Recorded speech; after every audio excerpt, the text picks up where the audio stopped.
This series presents information based in part on theory and conjecture. The producer's purpose is to suggest some possible explanations, but not necessarily the only ones, to the mysteries we will examine. April 10, 1912. For RMS Titanic, it was her maiden voyage and her last. Just 4 days later, the ship everyone thought was unsinkable sailed at full speed into the perilous waters of the North Atlantic. An iceberg loomed up out of the dark, slicing a huge gash down her side. She took 2.5 hours to sink. In the icy waters, 1,503 people died. Less than half that number were saved. Why did so many drown? Was the captain to blame? Or was this, the world's most notorious maritime disaster, a tragedy predestined in time?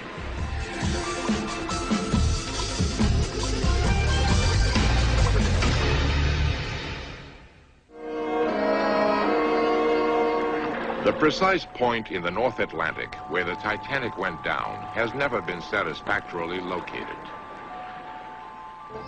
On board were said to be hoards of treasure, some of it too valuable to be recorded on the ship's manifest. Gold bullion to pay for First World War armaments. A jeweled copy of the Rubaiyat by Omar Khayyam. The personal belongings of no fewer than 57 millionaires who had chosen to sail on her.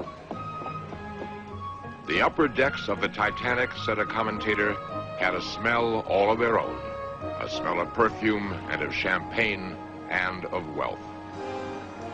12,000 feet beneath the forbidding sea, she is a prize and a challenge that many men have dreamed of recovering. Yet her whereabouts remain unknown. In 1981, the Texas oil millionaire Jack Grimm went searching for her for the second year running. The search ship carried on board the most modern equipment that science could provide. Sonar detectors, underwater cameras capable of operating in spectacular detail at depths no previous expedition had ever ventured. For so large a vessel to vanish without trace is just one of the puzzles that have fascinated naval historians ever since her fated voyage. She was thought by the world at large to be unsinkable. The flagship of the White Star Line, she was the largest luxury liner ever built. She was the technological masterpiece of her time. Just as no expense was spared on her hull, her fittings were of surpassing luxury. First-class passengers could enjoy cabins with ornate carvings and plush furnishings. A lavish menu.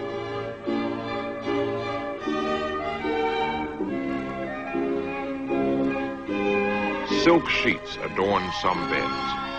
A maid's room adjoined each suite. Nothing was too good. Only a few pitiful human reminders were salvaged from the wreckage. The discharge book of the lookout seaman who spotted the fateful iceberg too late. The life vest that carried Mrs. John Jacob Astor, the wife of one of the millionaires, to safety. Her husband, like most men, chose to stay on board and die like a gentleman. A champagne cork from an early evening celebration. A deck chair washed into the icy waters and picked up by one of the rescue ships. The handkerchief of one of the survivors. A strangely unlucky sequence of events put the Titanic on course for disaster. The captain knew that there was ice in the area and steered 8 miles further south than planned in order to miss it. The lights on the foredeck were dim to give the lookouts a better view. The night was eerily calm. Well, the first thing you usually see of an iceberg is the glint from the crystallized surface. And you see this long before you see the actual berg itself. You see a kind of glow. On this occasion, probably, the iceberg had just fallen over so that it wasn't showing a crystallized side. It was showing a side that had been under the water for a long time, was totally dark. So there was no swell, no sea, no ripples around the berg, nothing to see at all, just a dark shadow on the water. Immediately, 3 warning bells were rung. The huge ship was steered hard to port in a desperate attempt to miss the berg. Louis Gorman of the Titanic Historical Society explains what happened next. A spur of the iceberg, and as most people know, an iceberg is more below the water than above. And the spur ripped the ship below the waterline, approximately from the bow to below number one funnel, opening up these compartments in this area. Now, the watertight compartments in the ship are vertical. And what happened is that the forward compartments were opened. As they filled with water, the law of physics took over here, and the weight distribution changed, and the ship began to tilt.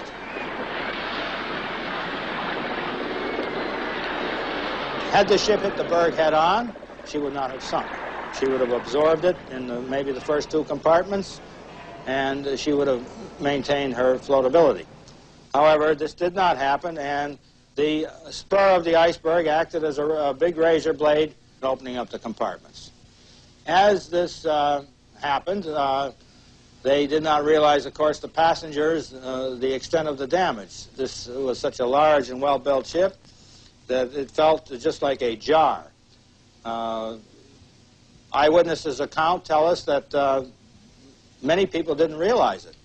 It was only as the ship began to settle, as things began to slide, as water in the glasses began to slant, that you realized that something was amiss. One of the few survivors of the tragedy alive today was 7 years old at the time, traveling on the Titanic with her mother and father. Eva Hart has a vivid memory of that night.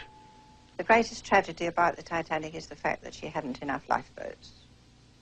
If she'd had enough lifeboats, no one would have died.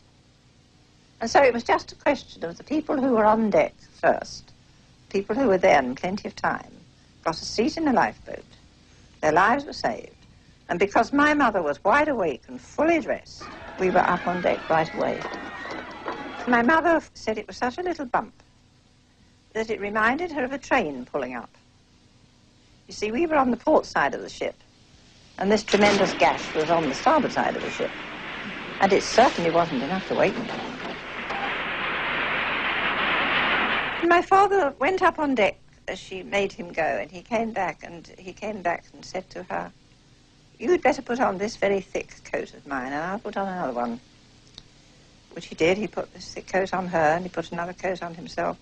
And he picked me up out of my bed and wrapped a blanket round me and carried me up onto the deck.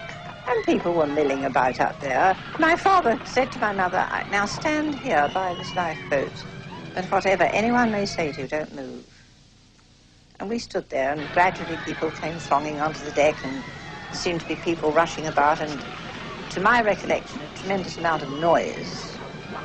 And he did come back and say, no, they weren't going to launch the boats. And then he went away again and came back and said, yes, they are going to launch the boats, but it's only a precaution. One of the officers told me, you'll probably be back on board for breakfast. And anyway, they launched the boats, and my father put my mother and I in. He helped other women and children. He made no attempt at all to get in himself. And we, fortunate people who were on deck in time, were saved. The others had 2.5 hours in which to wait to die, knowing that there was no means of saving.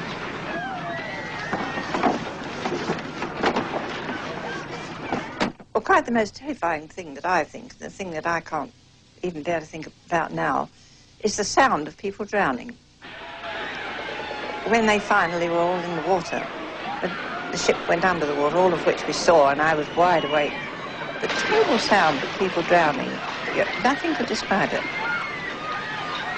1,503 people falling into icy water and screaming and drowning, and the noise of hissing steam. That was very prevalent. And one day when I was older, I was saying something about it to my mother, and I said, "Oh, that terrible noise." And she said to me, "Yes," and a terrible silence that followed it. And it hit me then. I realized that it did. It seemed as if everything in the world stood still after that moment.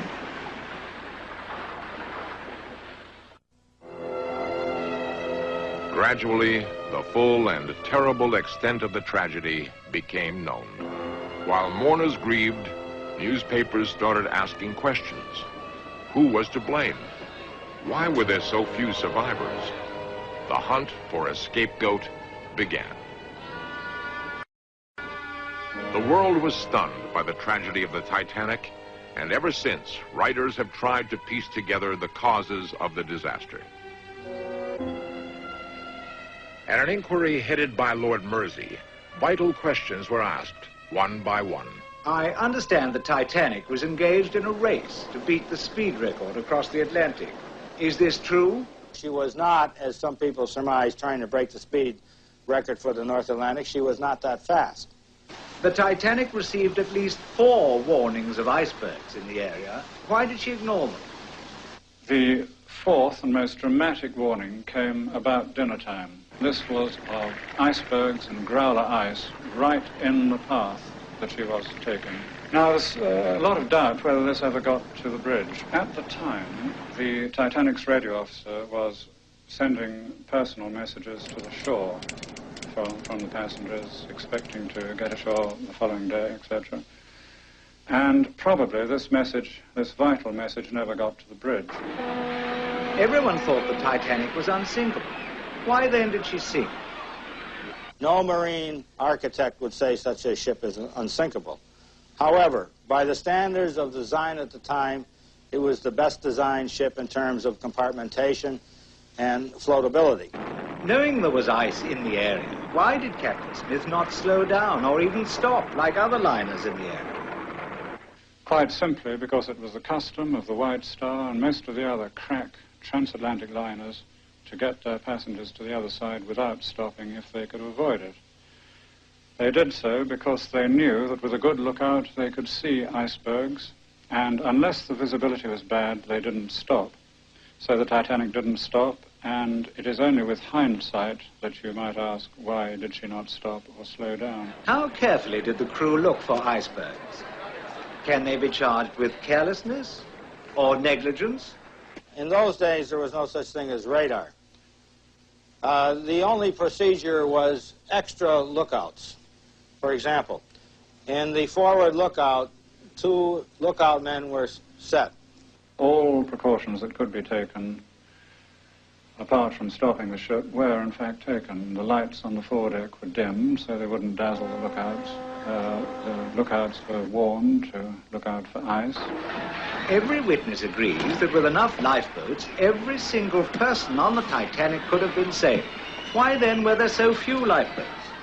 The Board of Trade, which governed the life-saving accommodation on British ships in those days, believed that if she had enough watertight compartments, they needn't have enough lifeboats, needn't have more lifeboats than a certain minimum number.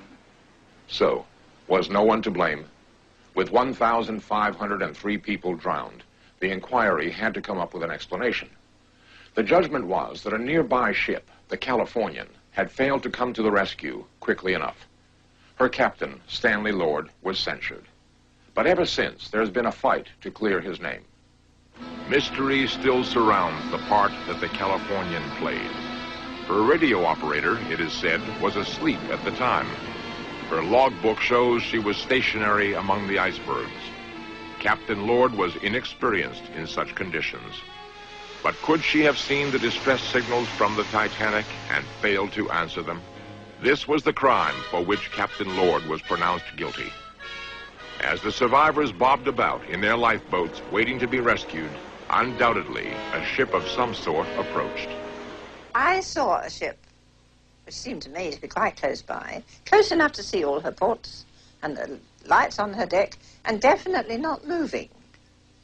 And it seemed so close And I can remember crying for a long time and saying, why doesn't that ship come to us?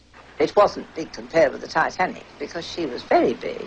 But certainly it was a ship, and the outline of the ship and all the lights on it.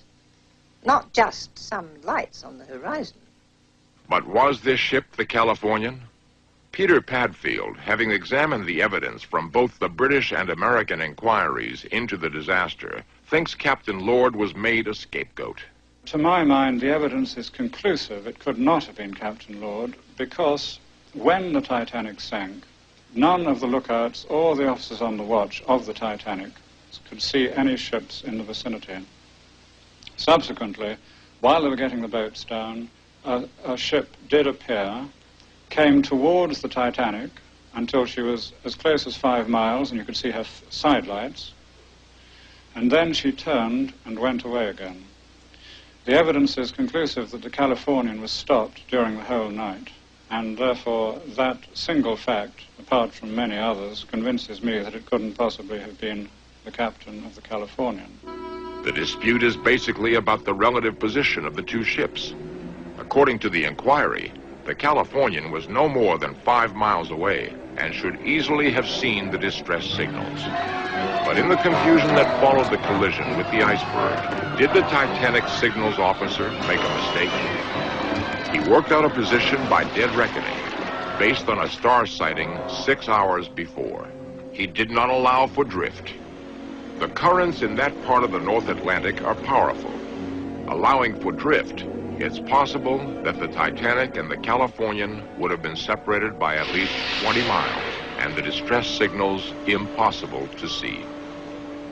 The matter could be settled once and for all if a search expedition could pinpoint the actual position of the Titanic.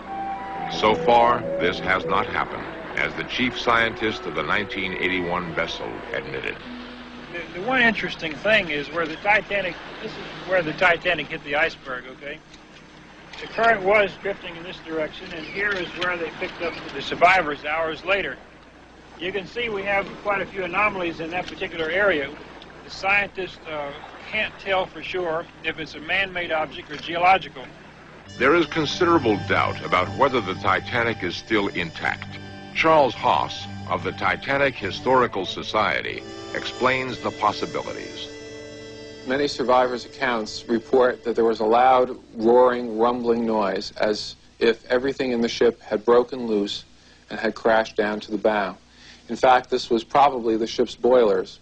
There were 29 of them, and each one weighed 90 tons, plus the ship's engines weighing hundreds of tons. And all of this tremendous weight plummeted down towards the bow, crashing and smashing its way through everything until it probably exited right through the bow of the ship. Once the ship achieved an equilibrium, it then settled back slightly and plunged downward underwater. Now, there are two theories as to what became of the ship. The first was that she continued in a nose-down position until she finally hit the bottom, striking somewhere at a speed of 30 to 50 miles an hour. The other theory said that the Titanic sank like a leaf, in that she moved back and forth through the water and suffered less damage when she finally hit the bottom. It is on record that a number of passengers canceled their reservations, seemingly foreseeing disaster.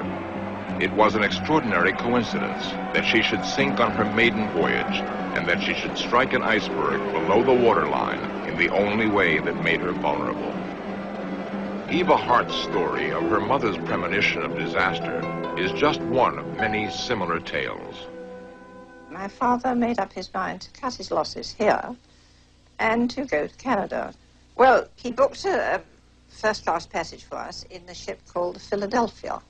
Now, from the very moment that this had been decided, my mother had an extraordinary premonition, something she'd never had in her life before, never had again.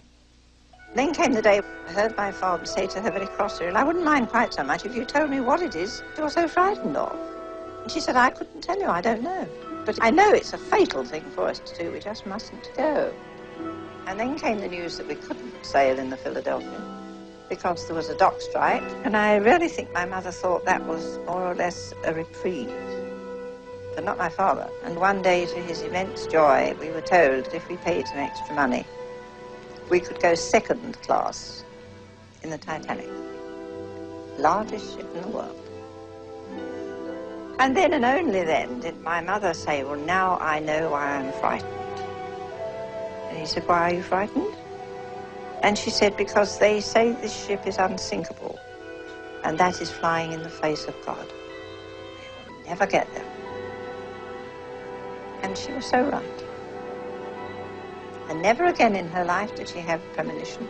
But to that premonition I owe my life, because my mother never went to bed in that ship. She slept in the daytime and sat up at night. The story of the Titanic is one that raises more questions than it answers. Where exactly was she lost? Will we ever find out? What was the mystery ship that sailed so close to her in the night? A radio operator asleep. An ice warning that never reached the bridge. A collision that struck where the Titanic was most vulnerable. Could this set of circumstances be entirely accident? As a result of the Titanic tragedy, the United States Coast Guard runs an international ice patrol, and all transatlantic liners use a more southerly route. Perhaps it's a small consolation for the relatives of the 1,503 people who died on that cold April night.